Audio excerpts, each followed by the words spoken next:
Ser Podcast. Las 8 de Hoy por Hoy en Ser Podcast. Hola, muy buenos días. En un mundo cada vez más salvaje, de consensos rotos y socios que no son fiables, Europa busca y debate su propia supervivencia. La debate con los demás y a menudo consigo misma, en su seno interno. La debate con compañeros de viaje que cuestionan su amistad y la debate dentro de alianzas que empiezan a poner los intereses individuales por delante de los comunes y se vuelven así más frágiles. Y les cuento esto porque es hoy a esta misma hora, cuando empieza en La Haya la reunión de la OTAN probablemente más relevante de los últimos años. La reunión que desafía la arquitectura de la alianza y los equilibrios o desequilibrios internos. Y con todo este contexto que la convierte en decisiva, la primera clave es que Donald Trump ha logrado hacerla pivotar a su alrededor. Donald Trump exige, el secretario de la alianza Mark Rutte dispone y hoy todos como pueden negocian.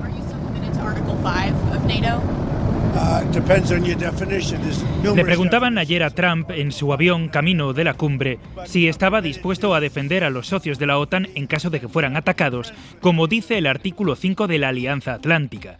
Ya lo puso en duda en su campaña electoral. Ahora dice, ya sabes, depende de cómo definas el artículo 5. Hay muchas definiciones. Sergio Soto, buenos días. ¿Qué tal, Ángeles? Buenos días. El artículo 5, ayudar a los socios, es cuestionable. El 5% del PIB en defensa, no.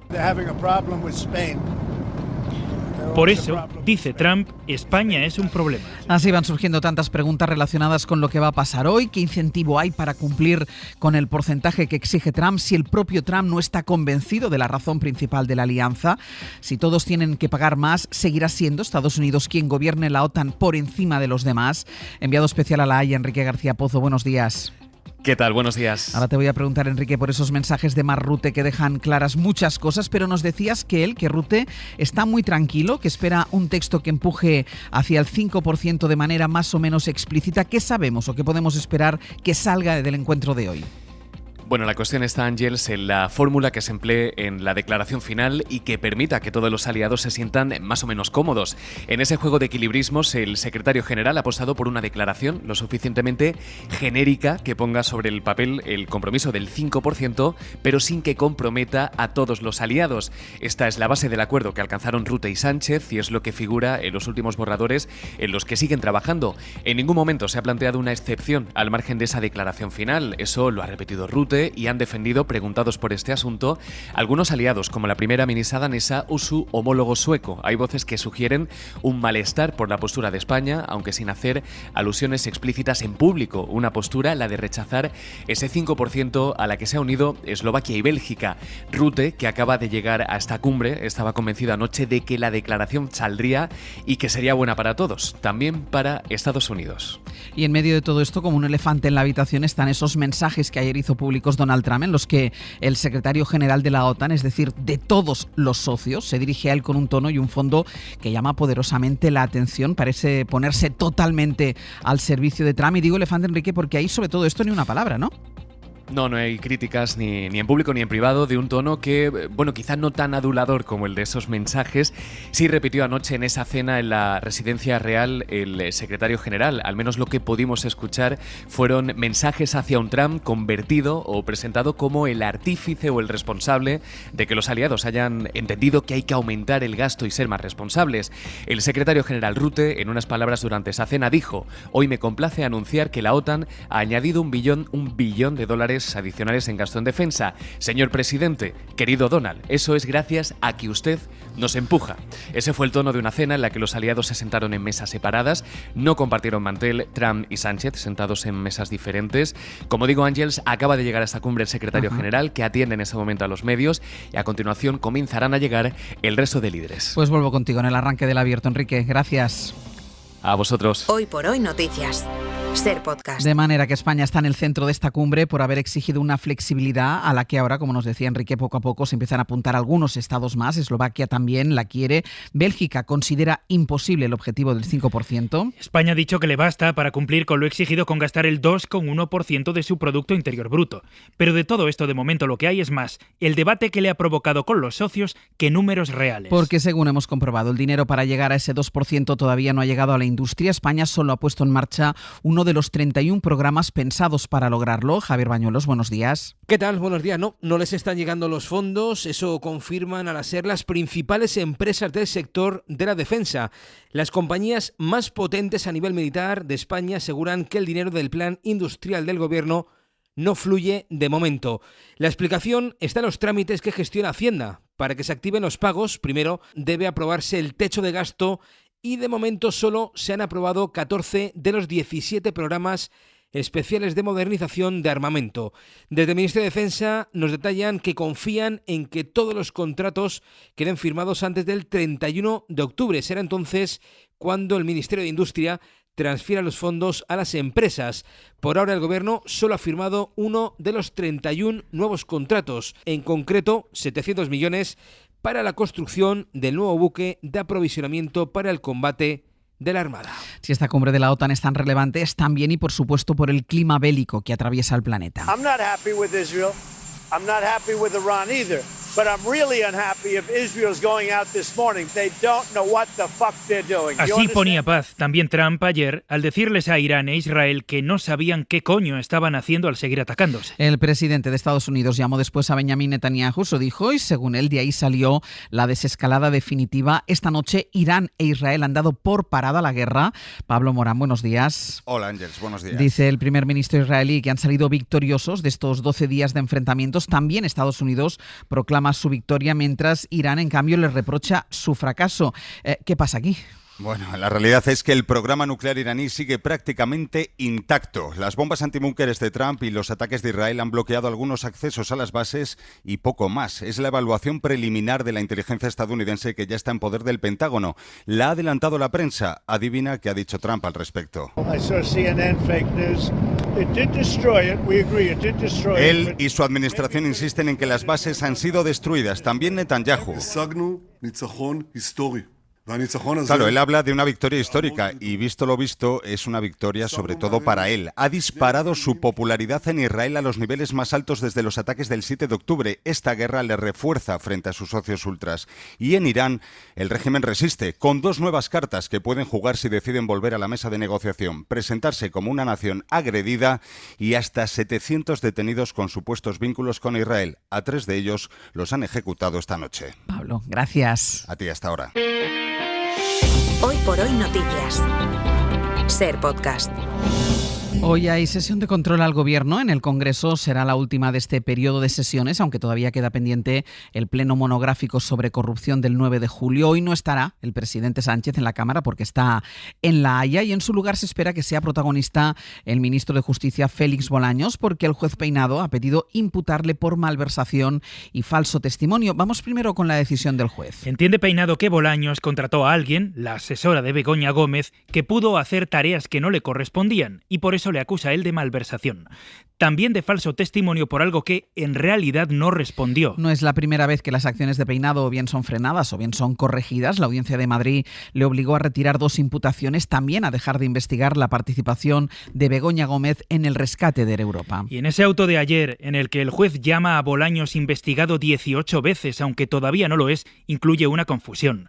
Dice el juez que el ministro vio a la asesora en un tanatorio en el que la muerta era Begoña Gómez. Isabel Vega, buenos días. Buenos días. El juez Peinado asegura al Supremo que Bolaños faltó a la verdad como testigo al señalar que una persona en concreto nombró a la asesora Cristina Álvarez. Pero el ministro no dijo eso y tampoco es lo que el juez le preguntó. ¿De quién ha dependido y sigue, si es distinta o no la persona, doña Cristina Álvarez Rodríguez? ¿Me ha entendido?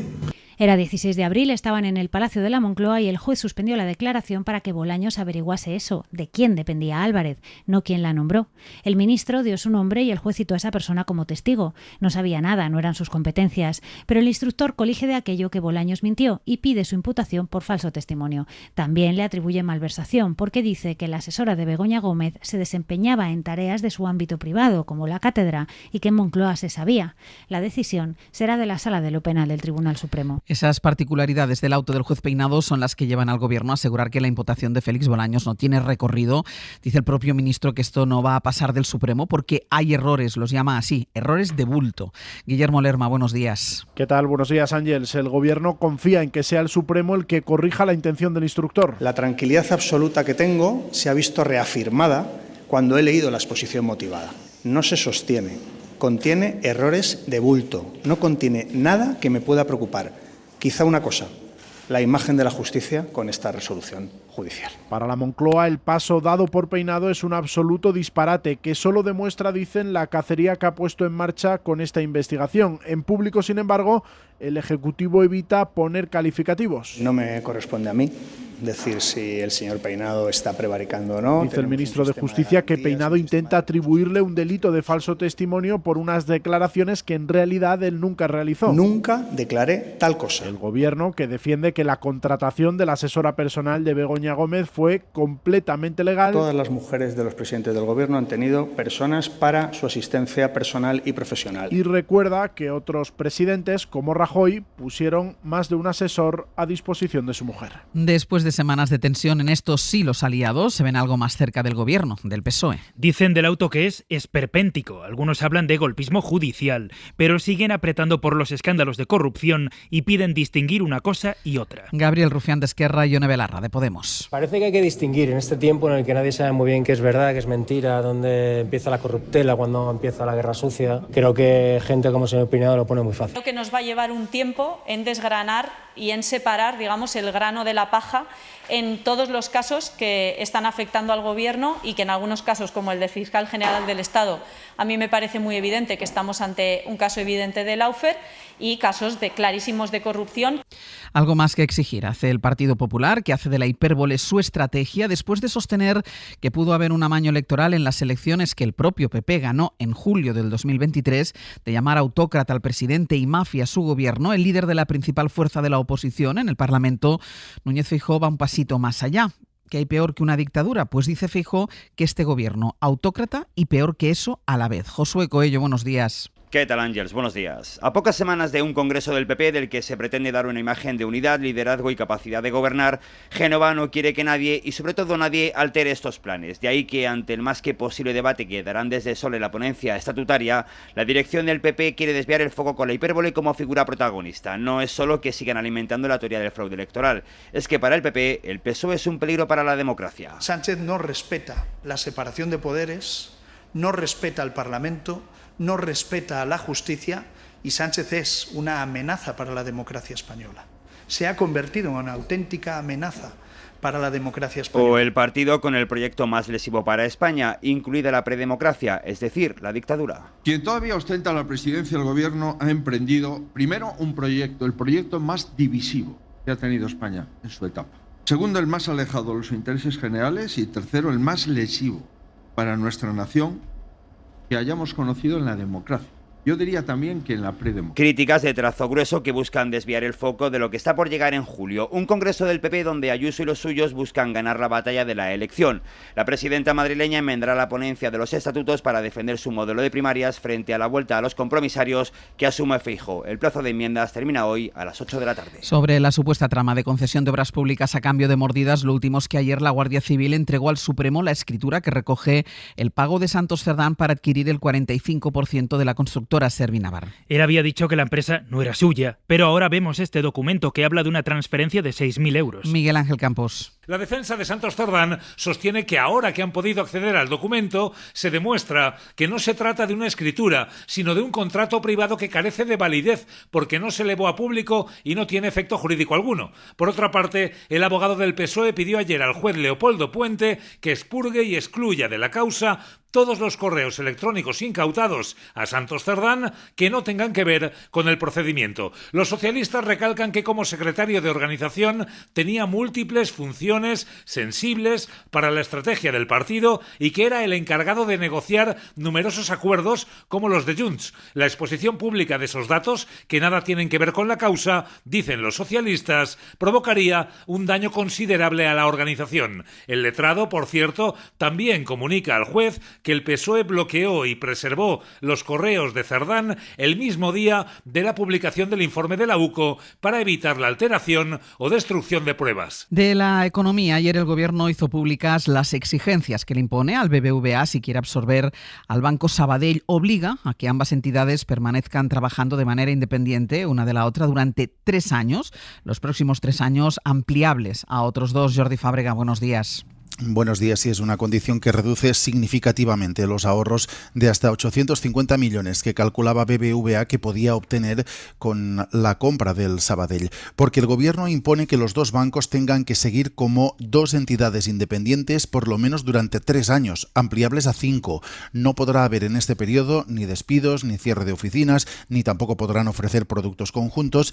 Defiende el ministro de Economía, Carlos Cuerpo, que estas condiciones son proporcionadas y decía que hay que buscar un equilibrio entre tener bancos grandes en Europa y tener a la vez entidades pegadas al territorio, lo decía en Hora 25. Es importante que en este proceso al cual tendremos que ir de bancos europeos más grandes, no perdamos de vista que tenemos que tener a nivel doméstico un sector financiero con un cierto elemento de diversificación, es decir, seguiremos necesitando entidades, entre otras cosas, que estén en el día a día de una manera más próxima. Ahora BBVA estudia las condiciones del gobierno y tiene que decidir si sigue adelante o no con esta OPA. Jordi, gracias. Hasta luego. Hoy además se reúnen el Gobierno Central y el de Canarias para concretar el acuerdo alcanzado por el que el Ejecutivo se compromete a acoger a 1 millar de menores migrantes solicitantes de asilo. Un acuerdo que se basa en la incorporación inmediata de los menores al sistema de acogida nacional. Para no perderte ningún episodio, síguenos en la aplicación o la web de la SER, Podium Podcast o tu plataforma de audio favorita.